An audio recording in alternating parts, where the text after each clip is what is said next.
ساغا بهرامی در 26 تیر 1361 در تهران به دنیا آمد.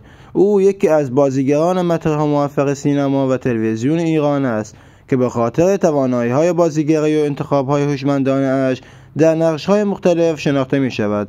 ساغا تحصیلات خود را در رشته تئاتر در دانشگاه آزاد اسلامی ادامه داد و از همان دوران دانشجویی به فعالیت‌های هنری و بازیگری پرداخت.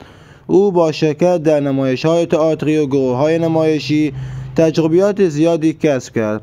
بهرامی فعالیت‌های هنری خود را از دهه 80 آغاز کرد و به تدریج به عنوان یکی از چهره‌های شناخته شده در سینمای تلویزیون ایران مطرح شد. او با بازی در فیلم‌ها و سریال‌های مختلف به محبوبیت زیادی دست یافت. مجموعه‌ای که بهرامی در آن نقش آفرین کرد و محبوبیت بالایی کسب کرد به نام برنزگاه است و ساغا بهرامی به خاطر توانایی‌اش در تصویر کشیدن شخصیت‌های مختلف و انتقال احساسات به مخاطب شناخته می‌شود. بهرامی به دلیل حفظ حریم خصوصی خود اطلاعات زیادی از زندگی شخصیش منتشر نکرده است. او بیشتر تمرکز خود را بر روی کار هنریش قرار داده است و از حاشیه‌ها دوری کرده است.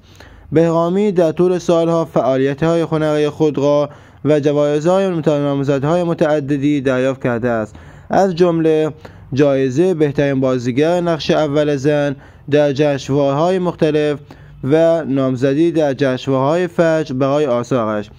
ساغا بهرامی با استعداد و تلاش‌های مستمرش در عرصه هنر به یکی از بازیگران محبوب و شناخته شده در سینما و تلویزیون ایران تبدیل شده است. او همچنان به فعالیت‌های هنری خود ادامه می‌دهد و در تلاش است تا آثار با کیفیت‌تری را به مخاطبان ارائه دهد. اگر از این ویدیو خوشت آمده لطفاً کانال من را سابسکرایب کن.